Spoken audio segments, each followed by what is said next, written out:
The contract was simple. Marry me for 6 months and I'll save your dying company. Break the rules and I'll destroy everything you love. I signed it anyway.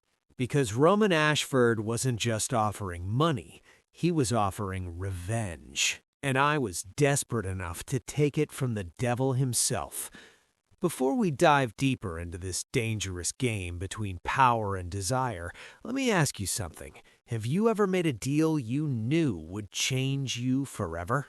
If you're already hooked, drop a like, because what happens next, let's just say Roman Ashford doesn't play fair. 3 months earlier. The champagne tasted like betrayal.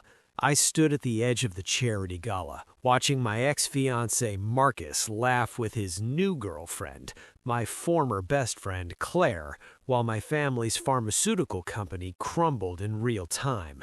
The stock ticker on my phone told the story my father refused to admit. Montgomery Pharma had 3 months before bankruptcy, maybe less. "Enjoying the view, Miss Montgomery?" The voice came from behind me, smooth, dark, expensive, like single malt whiskey and bad decisions. I turned.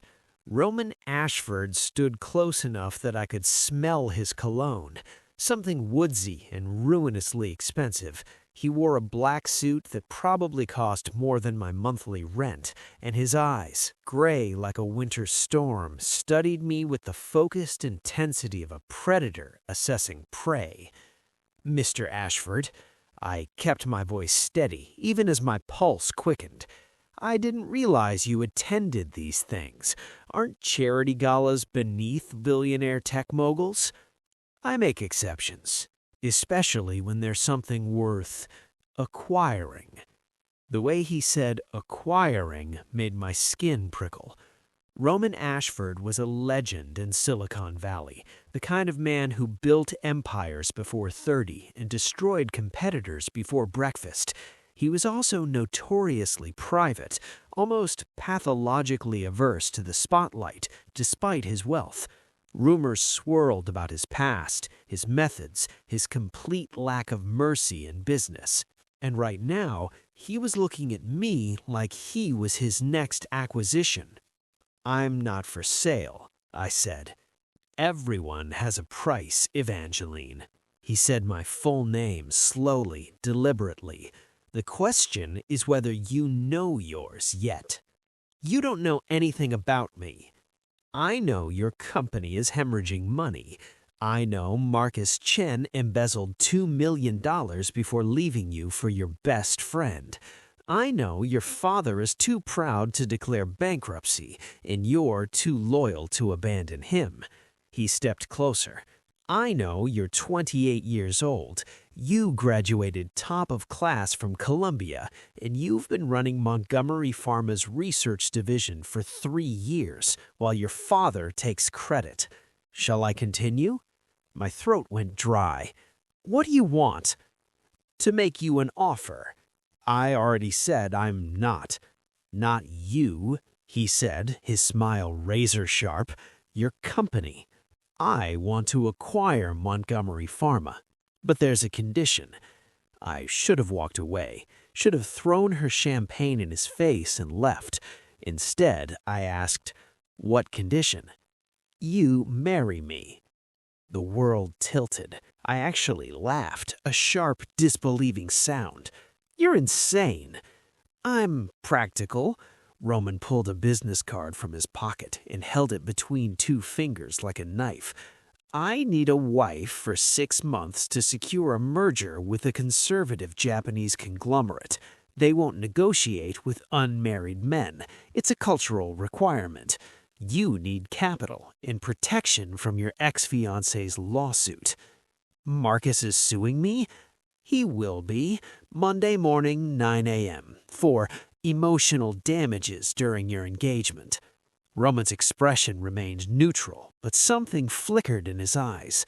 "Unless he has a reason to reconsider, like discovering you're married to someone infinitely more powerful and vindictive than he is." I stared at this stranger offering to solve all my problems with a marriage contract. It was absurd, impossible, dangerous. "Why me?" I asked. "You could marry anyone." "I could, but you have something I need, which is motivation not to fall in love with me." The honesty of it struck me silent. Roman continued, his voice dropping lower.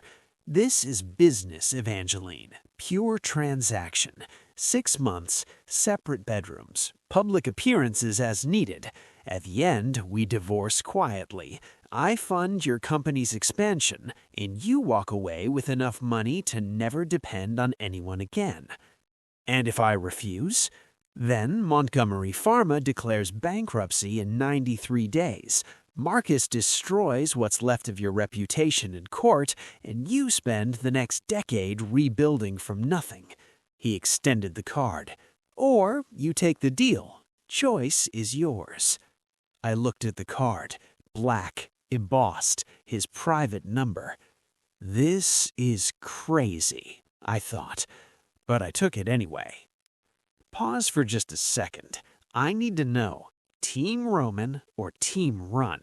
Comment below if you think Evangeline should take this deal, or if you'd sprint in the opposite direction, because what she doesn't know yet might destroy them both. The contract. Roman's penthouse occupied the entire top floor of the Ashford Tower in downtown Seattle. Floor-to-ceiling windows overlooked the city like a kingdom, and everything from the obsidian countertops to the abstract art screamed power and money. I sat across from him at a glass dining table while his lawyer, Patricia, walked me through the contract. Page 7 outlines the financial terms. Mr. Ashford will inject $20 million into Montgomery Pharma immediately upon marriage. Additional funding will be released quarterly based on performance metrics. $20 million. Enough to save everything. Page 12, she continued, covers the living arrangements. You'll reside here for the duration of the marriage. Separate bedrooms, no cohabitation required beyond public appearances. Public appearances meaning acting? Roman's voice came from behind me. He'd been standing at the window, silent until now. Charity activities, business dinners, anything that requires selling the illusion. We need to convince the Tanica Corporation that we're a legitimate couple.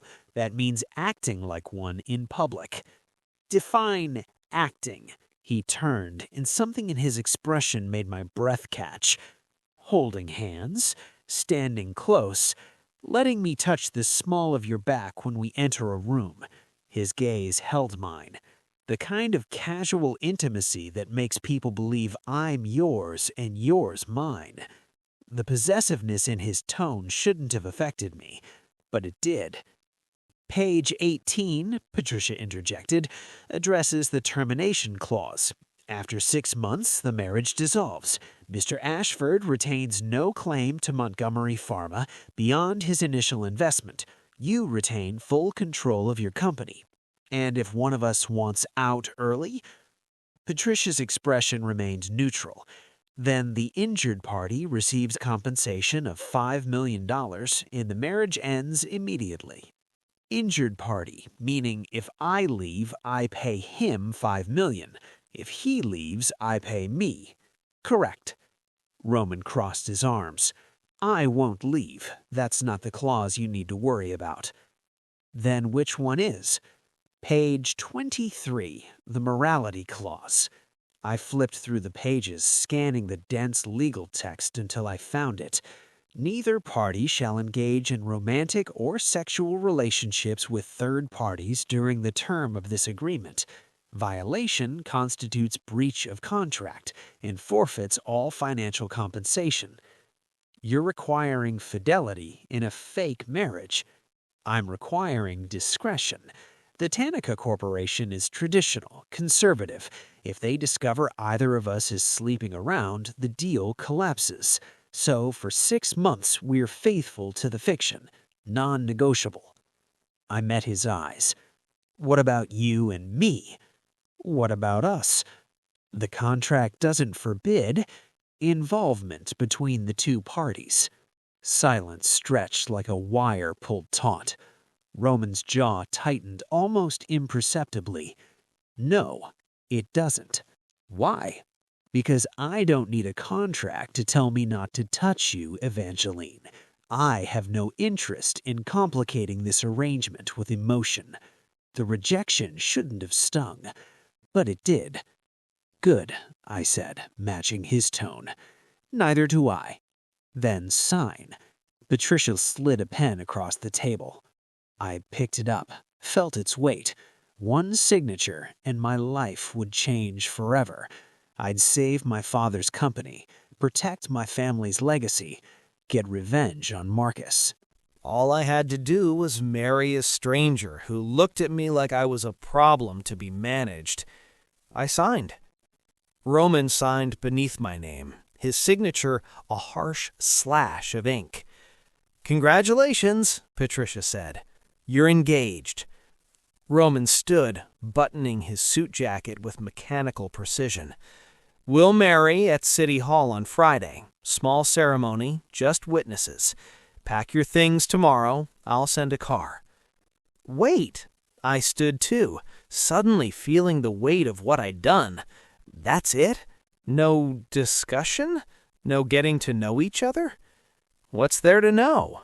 Roman's expression remained impassive. "This isn't a real marriage, Evangeline.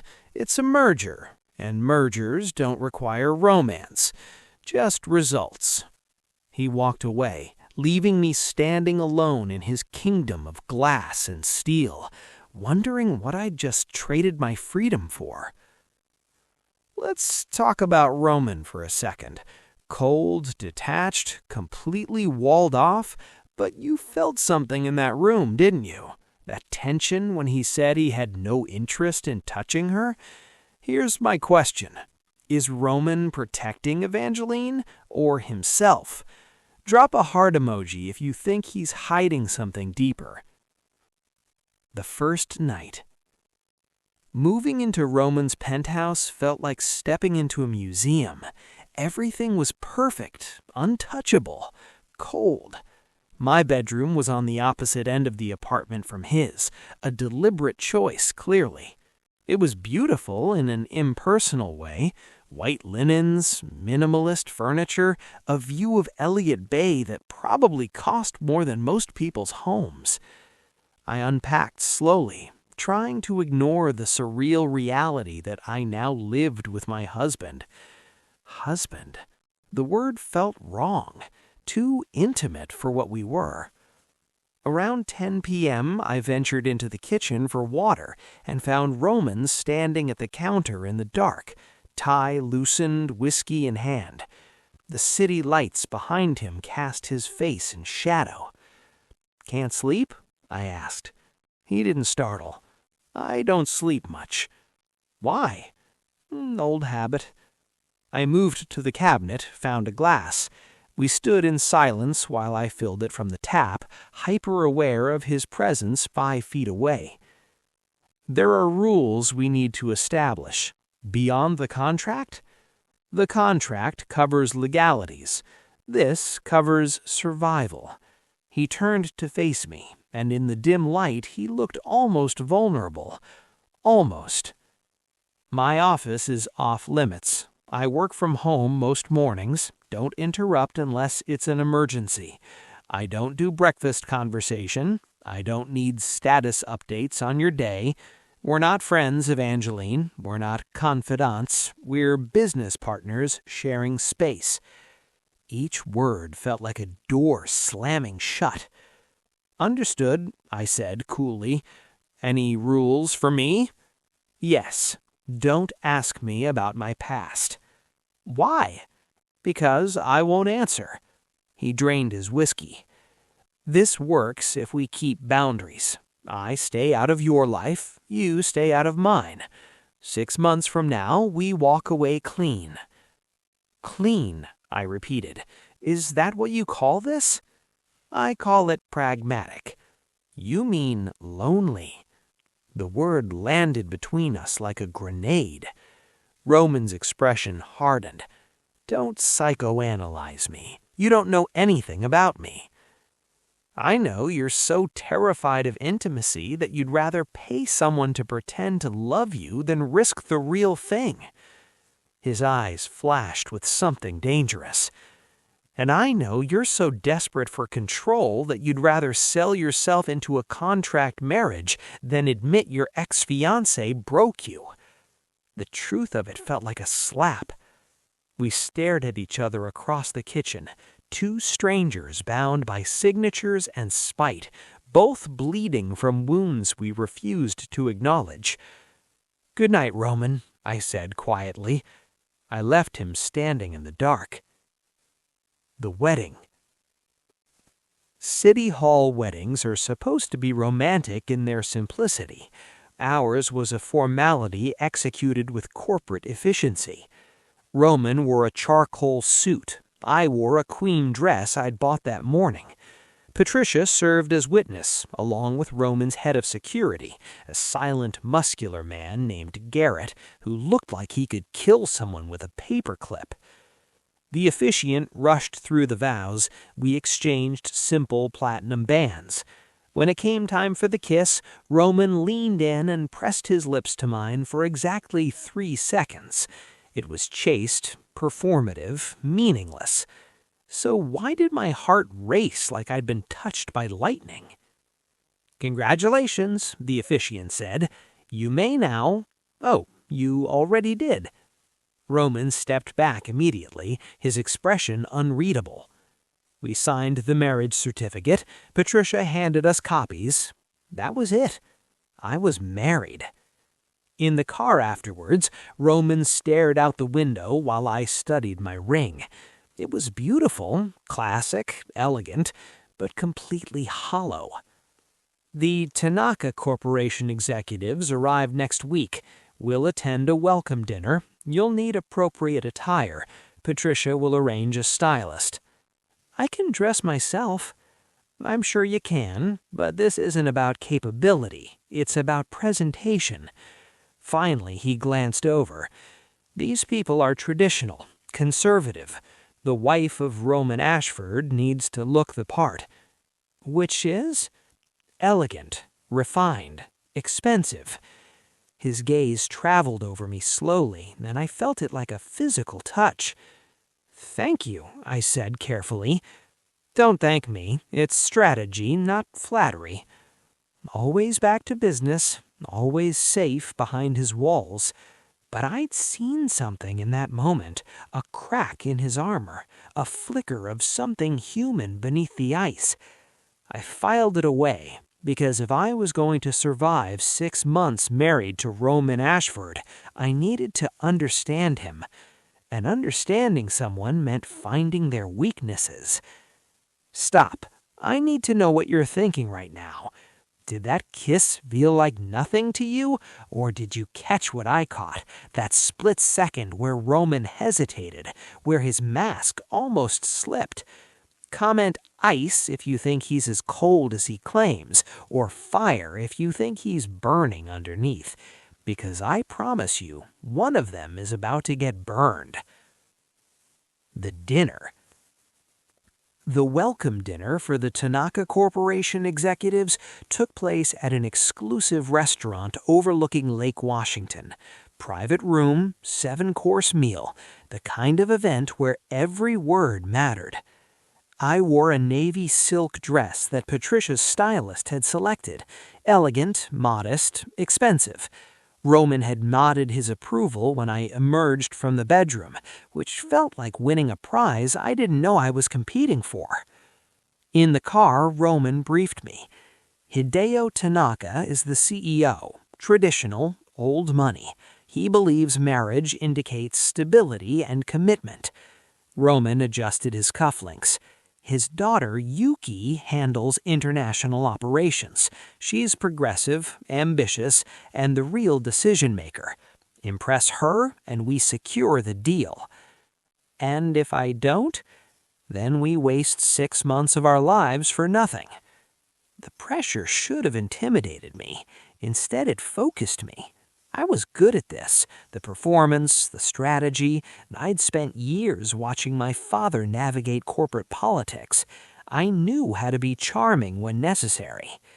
What I didn't expect was how natural it would feel standing beside Roman. He introduced me to Hideo Tanaka first, a distinguished man in his 60s who bowed formally.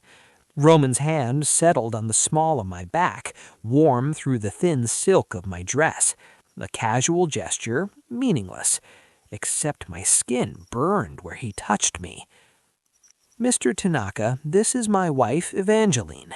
She's the brilliant mind behind Montgomery Pharma's breakthrough in gene therapy. Mrs. Ashford, Hideo's smile was genuine. Your husband speaks highly of your work.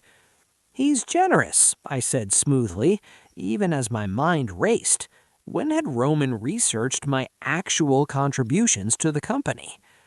Yuki Tanaka joined us, a woman in her 30s with sharp eyes and sharper smile. So, you're the one who convinced Roman to settle down. I thought it was impossible. So did I, Roman said dryly. His thumb traced small circles on my back, an unconscious gesture that sent shivers down my spine. But Evangeline has a gift for achieving the impossible. Was he acting, or did he mean it? Throughout the dinner, Roman played the role of attentive husband flawlessly.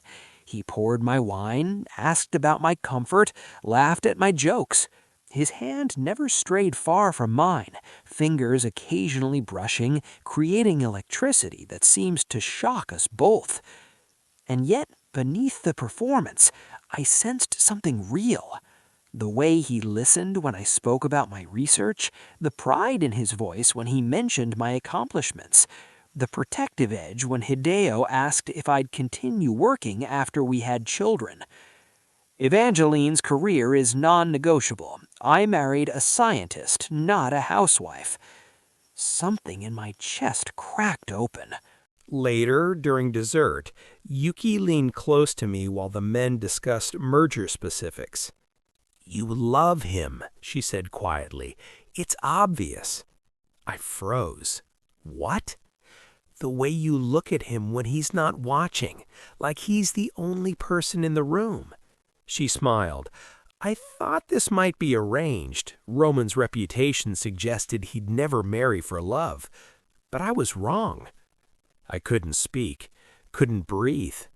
Because she was right, not in the way she thought. I wasn't in love with Roman, but I was falling. The car ride home was silent until Roman spoke. "You did well tonight." "So did you." I stared out the window, heart still racing from Yuki's observation. "Very convincing." "That's the goal." "Is it?" I turned to face him. "Or is some of it real?" His jaw tightened.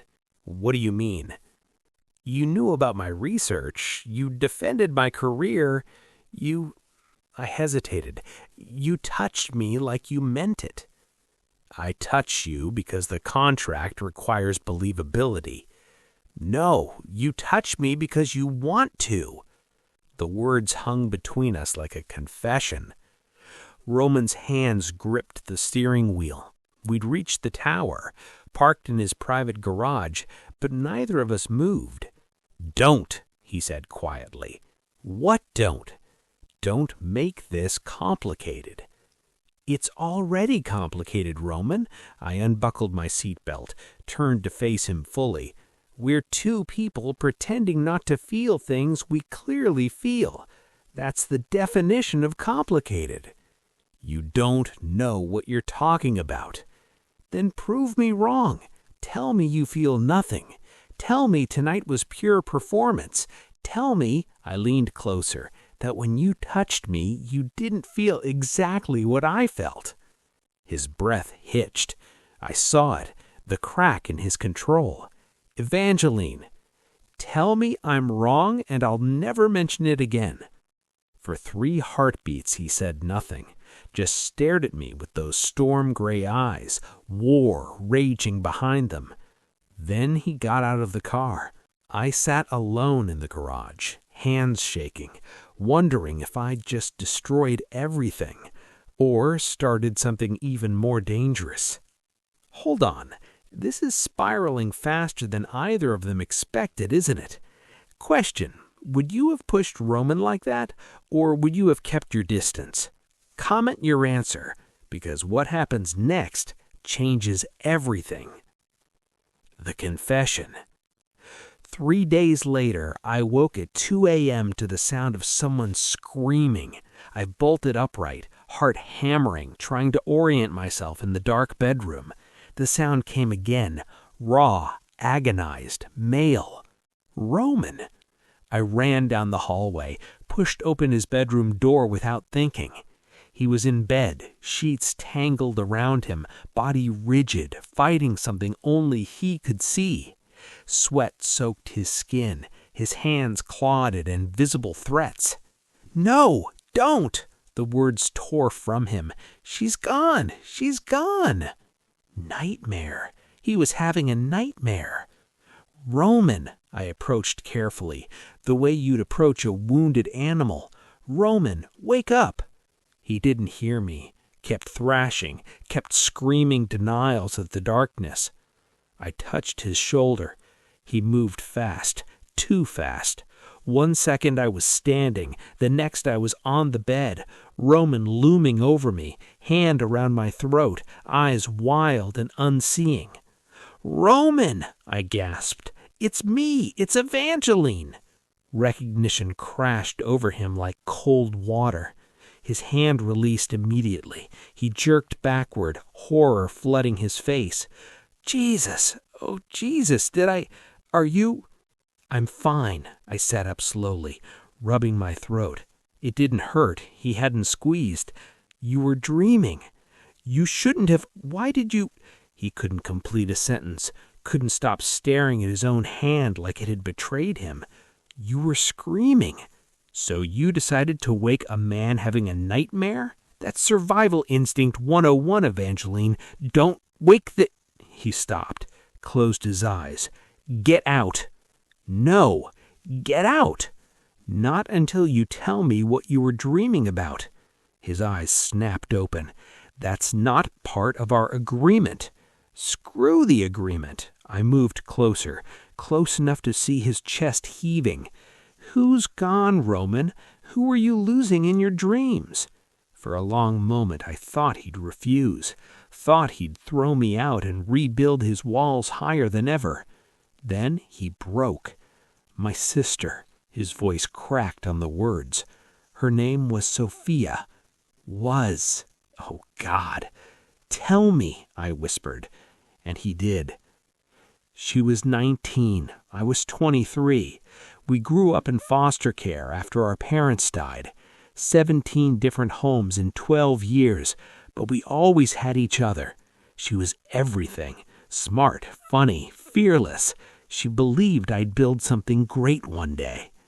His voice went hollow. I started Ashford Tech in a garage with $5,000 and a lot of arrogance. Worked 100-hour weeks. Told Sophia to wait, to be patient. Once I made it, I'd take care of her forever. She just needed to wait.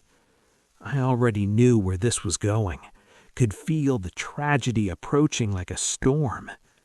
She was walking home from her night shift at a diner when a drunk driver ran a red light. Roman's hands fisted. Dead instantly.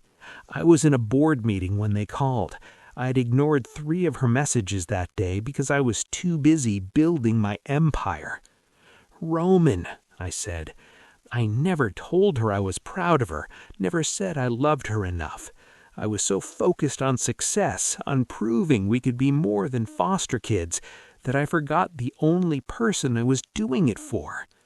He looked at me finally, and his eyes were destroyed. She died thinking I didn't have time for her, that business mattered more. That's not true, isn't it? His laugh was broken. I've spent 10 years building walls, Evangeline, building wealth and power and emptiness, because if I stop, if I slow down, I have to face the fact that I failed the only person who ever truly mattered. So, yes, I don't do intimacy, I don't do vulnerability, I don't do love, because everyone I love dies, and I'm too much of a coward to survive that again. The confession hung in the air between us. I understood now. All of it. The contract marriage, the carefully maintained distance, the terror in his eyes when I'd suggested we were feeling something real. Roman wasn't cold. He was terrified. "She wouldn't want this," I said softly. "You didn't know her. I know you, and I know she'd be proud of what you've built, but heartbroken at what it's cost you." He flinched like I'd struck him. I moved closer, slowly, gave him time to retreat. When he didn't, I took his hand. "You didn't fail her, Roman. You were a kid trying to survive. The drunk driver killed her. Not you, not your ambition, not your love." "You don't understand," I said. "I understand that you're punishing yourself for being human, for having dreams, for not being psychic enough to know that day would be her last. But she knew you loved her, I guarantee it. Love isn't measured in answered texts or board meetings skipped. It's measured in a lifetime of showing up, and you showed up for her every day until you couldn't anymore." A sound escaped him, raw, wounded. Then Roman Ashford, billionaire, genius, untouchable titan of industry, fell apart in my arms. He cried like a man who'd been holding grief for a decade. I held him, stroked his hair, whispered things that didn't need to make sense, because comfort isn't about words, it's about presence. Eventually he quieted, pulled back, wiped his face roughly. "This doesn't change anything," he said hoarsely. "It changes everything. The contract." "Forget the contract." I cupped his face, made him look at me. "You're not alone anymore, Roman. Not in this apartment, not in your nightmares, not in your grief. Whether you want me here or not, I'm here. That's what marriage means, even fake ones." Something shifted in his eyes, something that looked almost like hope. "Why?" he asked. "Why would you do this?" "Because you're not the only one who's scared." I took a shaky breath. "Marcus didn't just steal money and sleep with my best friend. He spent 2 years telling me I was too ambitious, too focused on work, too much. He convinced me that love meant making myself smaller, and I believed him." "Evangeline, I signed this contract because I thought marrying someone who didn't want me was safer than risking my heart again. But you know what I've realized?" I laughed wetly. "I'm already risking it.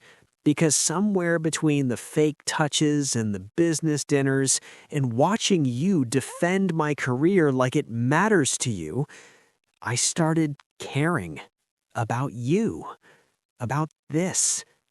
"This isn't real," Roman said, but his voice lacked conviction. "Then why does it feel like the most real thing I've ever experienced?" We stared at each other in the darkness of his bedroom. Two broken people who tried to protect themselves with contracts and distance, realizing we'd failed spectacularly. Roman's hand came up, cupped my jaw, his thumb traced my lower lip. "We can't," he whispered. "I know. It would complicate everything. I know. 6 months, that's all we agreed to. I know." His forehead pressed against mine. "So why can't I stop thinking about kissing you?" My breath caught. "Roman, why do I lie awake imagining what you'd taste like, what sounds you'd make? Why does every touch in public make me want to drag you somewhere private and show you what I'm really feeling? Heat flooded through me. The contract says we can't sleep with other people. It doesn't say anything about each other. That's a technicality. I built an empire on technicalities. His lips brushed mine, barely, a ghost of contact. Tell me to stop. I should have pulled away, rebuilt boundaries, remembered this was supposed to be temporary. Instead, I kissed him. Stop. Breathe. Tell me you felt that. Tell me your heart is racing the way mine is. This is the moment everything shifts and there's no going back. Comment "finally" if you've been waiting for this, or run if you think they're making a huge mistake, because either way, the real story just began. The fall. Kissing Roman was nothing like the 3-second formality at City Hall. It was hunger, desperation, 10 years of loneliness meeting 4 weeks of pretending not to want this. His hands threaded through my hair, angling my head for deeper access. I gripped his shoulders, feeling muscle tense beneath my fingers. He kissed like a man starving, like I was oxygen and he'd been drowning. When we finally broke apart, both breathing hard, his eyes were wild. "This is a mistake," he said. "Probably. We should stop. We should." Neither of us moved. Evangeline. My name on his lips sounded like prayer and curse combined.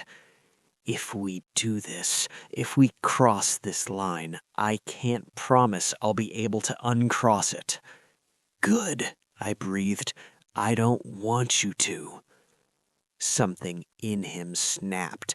He kissed me again, deeper this time, walking me backward until my spine hit the wall. His body pressed against mine, solid and warm and real. Every careful touch from public appearances burned away, replaced by raw need. His mouth moved to my neck. "Tell me what you want." "You." The admission came easily now. "All of you. Not the performance, not the contract. You." He pulled back enough to look at me, and his expression made my heart stutter. Vulnerable, open, terrified. I don't know how to do this, how to be this. I don't know either. I cupped his face. So we figure it out together. And when 6 months ends?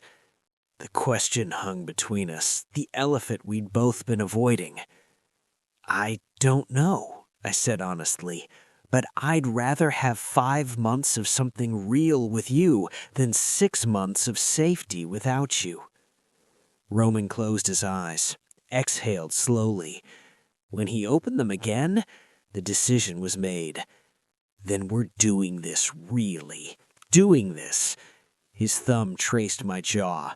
But we do it right. No more separate bedrooms. No more pretending in public and hiding in private.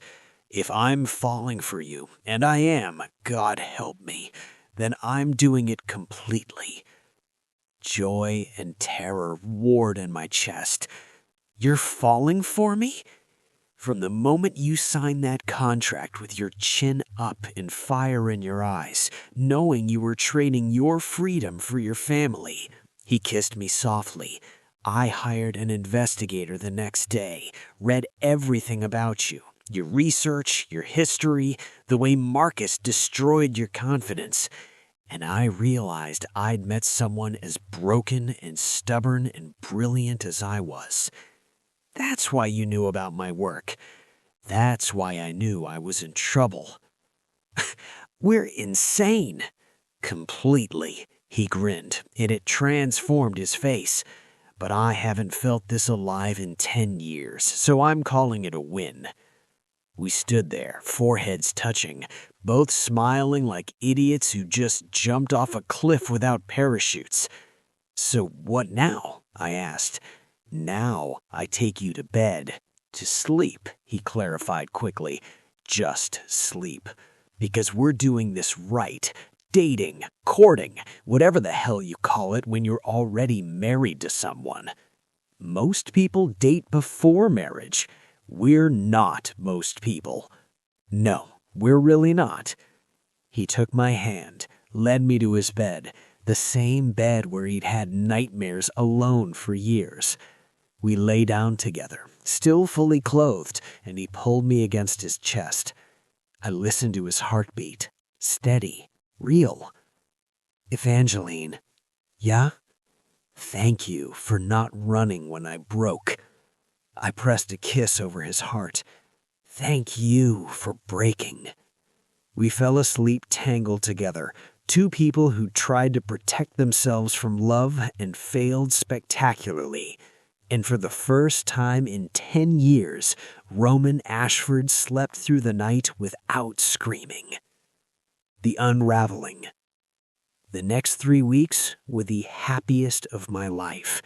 Roman was still Roman, intense, driven, occasionally impossible. But now he was mine. We had breakfast together in comfortable silence. He worked while I researched, but now we did it in the same room, stealing glances, trading small smiles. In public, nothing changed. We were still the perfect corporate couple. But in private, we were learning each other. His tells when stressed, my need for verbal affirmation, the way he calmed when I played with his hair, the way I melted when he called me wife in that specific tone that meant it was real. We hadn't slept together, not yet. Roman insisted on taking things slow, on building something that wouldn't shatter when the contract expired.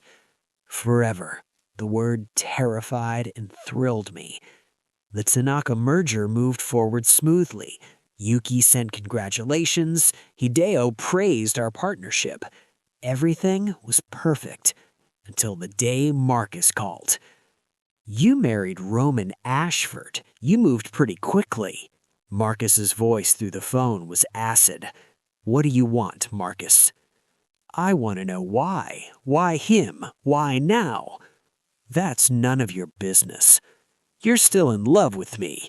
I know you are. This marriage is fake. Some business arrangement. You're not over me, Evangeline. You can't be." The audacity. The narcissism. "You're right. I'm not over you." I heard his triumphant inhale. "I'm not over the 2 years you spent systematically destroying my confidence while stealing from my family. I'm not over walking in on you with Claire. I'm not over realizing the man I loved was a fiction." My voice stayed level. "But I'm over wanting you back. I'm married to someone who sees me as an equal, not a project to fix. So no, Marcus, I'm not in love with you. I'm not sure I ever was. He'll hurt you. Men like Roman Ashford don't love, they collect. Funny, he said the same about you." I hung up. But Marcus's words lingered. Men like Roman Ashford don't love, they collect. Was that what this was? A collection? Another acquisition? No, I'd seen Roman's vulnerability, his fear, his genuine affection. But doubt is a poison, and Marcus had injected it perfectly. That night, Roman had a business dinner with potential investors. He invited me, but I declined, claiming exhaustion. Truth was, I needed space to think. Around midnight, I heard him return, heard him pause outside my old bedroom. I'd been sleeping in his room for weeks now, before continuing to his office. I found him there an hour later, still in his suit, staring at his computer screen. "Hey," I said softly, "how was dinner?" "Fine." He didn't look up. "You okay? You seemed off today." Marcus called. Now Roman looked up. What did he want? "To tell me you don't really love me, that this is just you collecting another trophy." Roman's expression went carefully blank. And you believed him? No, but I need to hear you say it anyway. He stood, walked around the desk, stopped a foot away.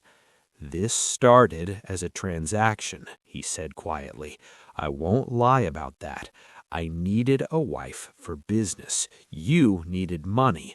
Those were the facts. My heart sank.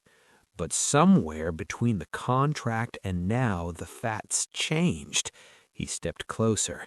You're not a trophy, Evangeline. You're the person who held me while I cried, who pushed back when I was an ass, who made me believe I deserved something real. His hand cupped my face. I love you completely, inconveniently, foreverly, if that's a word. It's not. I'm making it one. He kissed me gently. Marcus wants you to doubt us because he can't stand that you found something better. Don't let him win. I won't. I kissed him back. I love you too, which is terrifying because we still have 2 months left on this contract and no plan for what happens after. Then we make a plan. The contract ends in 2 months, so we write a new contract. A new contract? A real marriage. No end date, no clauses. Just us building something permanent. My throat tightened. You want to stay married? I want to be married to you. Actually married, not contract married. Wake up together, fight about stupid things, maybe eventually. He stopped. Eventually what? Kids, if you want them, a family, the life I thought I didn't deserve. Tears burned my eyes. Yes. Yes to kids or yes to marriage. Yes to everything, all of it, forever. He kissed me then, deep and claiming and full of promise. And I thought, this is it. This is the happy ending. I should have known better. The text arrived 2 days later while we were having breakfast. Roman's phone buzzed. He glanced at it, went completely still. What's wrong? I asked. He didn't answer, just stared at the screen like it held a death sentence. Roman, what is it? Slowly he turned the phone toward me. The text was from an unknown number. She knows. Meeting today at 2 p.m. to discuss. Come alone or the deal dies. Below was a photo of me and Marcus from 4 years ago, kissing. Except that wasn't me. The woman had my hair, my build, but the face was subtly wrong. Photoshopped. I started. I know. Roman's voice was ice, but Hideo Tanaka won't. Traditional, conservative, old-fashioned Hideo Tanaka, who believes marriage is sacred, will see this and assume I married an adulteress. Who sent this? Only one person hates us this much. We said it together. Marcus. Did you see this coming, or did it hit you like it hit them? Because Marcus just became the villain of this story, and he's not playing games, he's playing for blood. Comment, destroy him if you're ready to watch Roman and Evangeline fight back, or panic if you think this might actually end them. 60 seconds to decide whose side you're on before the final act begins. The trap. Roman wanted to go alone to the meeting. I refused. If this ends us, we end together. We met Marcus in a luxury hotel suite. Neutral ground, he'd said. He looked smug, satisfied. Roman, Evangeline, or should I say Mrs. Ashford. Marcus's smile was poison. Congratulations on the marriage. Very sudden, almost suspiciously sudden. What do you want? Roman's voice could have frozen fire. Simple. Montgomery Pharma, sign it over to me and the photos stay private. Refuse and I send them to Hideo Tanaka, along with a detailed timeline proving your marriage is a business transaction designed to defraud his company. My blood ran cold. You have no proof of that. Don't I? Contract signed 6 weeks before wedding. Marriage immediately following business need. Separate bedrooms until recently. Marcus's eyes glittered. I've been watching, Evangeline. Documented everything. The Tanakas value authenticity. This will destroy your deal and Roman's reputation. Unless we give you the company I saved, he finished. Exactly. You get to stay married. Roman keeps his merger. I get what I deserve. Everyone wins. Except Evangeline, who loses everything she worked for, quietly. She chose you over her company the moment she signed that contract. I'm just making it official. Rage flooded through me. This was Marcus's plan all along. Destroy me, profit from the wreckage. No, I said. Both men looked at me. No, Marcus repeated. No! Send your photos. Tell the Tanakas, burn it all down if you want. I moved closer to Roman, took his hand. Because the truth is, yes, our marriage started as a contract, but it became real. Hideo and Yuki can investigate all they want. They'll find 2 people who fell in love despite terrible timing and worse planning. Maybe that's not traditional, but it's honest. The merger, Marcus started, will survive or it won't, but I'm not giving you my company because you're a blackmailing coward who can't stand that I found happiness without you. I looked at Roman. Whatever happens, we face it together. Right? Right. Stared at me like I had just handed him the world. Right. Then to Marcus, send your photos. We'll tell Hideo ourselves. The truth, all of it. And if he walks away from the merger because of it, fine. I don't need his deal badly enough to sacrifice my wife's legacy. You're bluffing, Marcus sputtered. This merger is worth $500 million. And she's worth more. Every penny, every deal, every success I've ever had combined isn't worth one hair on her head. So do your worst. We're done negotiating with terrorists. We walked out together, leaving Marcus gaping. In the elevator, I started shaking. That was insane, I breathed. Completely, and the most incredible thing anyone's ever done for me. We just nuked a $500 million merger. Worth it. Roman, do you trust me? I looked into those storm-gray eyes that had terrified me, then captivated me, then claimed me. Yes. Then trust this. Marcus just made a fatal mistake. The next day, Roman spent locked in his office. I paced anxiously, waiting for Marcus's photos to detonate our lives. They never came. Instead, at 6 p.m., Roman emerged with a laptop and a grim smile. "Call Hideo," he said. "Tell him we need to meet. Tonight. Both of us." "What did you do?" "I played chess while Marcus was playing checkers." We met the Tanakas at their hotel. Hideo looked concerned. Yuki looked intrigued. "Thank you for seeing us on short notice," Roman began. "We need to tell you something about our marriage. The truth." I squeezed his hand as he explained everything. The contract, the 6-month term, the business arrangement that became something real. Hideo's expression grew darker with each word. When Roman finished, silence filled the room. Then Yuki laughed. "Ha, I knew it," she said. I suspected something. The timing was too convenient." "You knew?" Hideo looked scandalized. "Father, look at them. They're in love. It doesn't matter how it started." Yuki turned to us. "Though I admit the contract marriage angle is bold." "There's more," Roman said. He opened his laptop.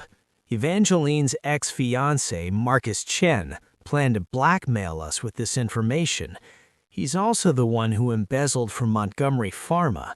I had my team investigate him thoroughly. He turned the screen. Documents filled it. Bank transfers, emails, proof of corporate espionage. Marcus didn't just steal from Evangeline. He's been selling pharmaceutical research to competitors for years. Industrial espionage on a massive scale. I've already forwarded this to the FBI. My jaw dropped. When did you... The moment he called you, I knew he'd try something, so I had him investigated. Turns out your ex-fiancé is going to prison for a very long time. Hideo studied the documents. This is extensive evidence. I protect what's mine, Roman said simply, looking at me. And she's mine. Yuki smiled. I told you they were in love, father. You did, Hideo sighed, then extended his hand. The merger proceeds. I admire honesty, Mr. Ashford, and I admire a man who values his wife over profits. These are rare qualities. Relief crashed through me. We'd won. Outside the hotel, Roman pulled me into his arms. You investigated Marcus for me, I said. I'd investigate anyone who hurts you, or might hurt you, or might think about potentially hurting you in the distant future. That's slightly obsessive. I prefer thoroughly protective. He kissed my forehead. You gave up a $500 million merger for me. I arrested Marcus for you. I think we're even. I love you. I love you more. It's not a competition, but I'm winning. I laughed, and it felt like freedom. Epilogue, 2 years later. The nightmare wakes me, but only for a second, because Roman is there, solid and warm beside me, his arm automatically pulling me closer, even in sleep. I'm here, he murmurs without waking fully. You're safe. The nightmares still come sometimes, mine and his, but we face them together. I trace the ring on my left hand, not the contract ring, the real one, emerald-cut diamond, custom designed, given to me 1 year ago when we renewed our vows properly, with family, friends, and no clauses. Montgomery Pharma's thriving. Our gene therapy research just entered phase 3 trials. Roman sits on the board but refuses to interfere with my work. You're the genius, he tells investors. I just write the checks. We're expanding, hiring, building something that matters. And in 6 months, we'll need to baby-proof the penthouse. My hand rests on the subtle curve of my stomach. Still too early to tell, but I know. We both know. Hey, Roman whispers, suddenly awake. His hand covers mine. You okay? Perfect. I turn to face him. How did we get here? From a contract marriage to this? We stopped pretending we didn't want it. He kisses me softly. Best decision I ever made. Signing the contract? Breaking it. The day I realized loving you was worth more than protecting myself from loving you. Outside, Seattle is waking. Inside, we have everything we never knew we needed. Roman? Yeah? Thank you for the contract, for the walls, for breaking them down, for all of it. He kisses me deeper this time, full of promise and heat and forever. Thank you for signing, wife. Best investment I ever made. We make love slowly, tenderly, like we have all the time in the world. Because we do. Some contracts end. The best ones evolve into something permanent. So, are you breathing yet? Because I barely am. This is the end. But also, maybe it's just the beginning. If this story grabbed you, if Roman and Evangeline's journey from contract to forever made you believe in love again, here's what I need you to do. Hit that subscribe button. Because their story might be over, but there are more stories like this waiting. Stories about people who build walls, break them down, and find each other in the ruins. Comment one word that describes how you're feeling right now. And if someone you love needs to hear this story, needs to believe that love can start in the strangest places and still become real, share it with them. Because that's what stories like this are for. Reminding us that even the coldest hearts can thaw.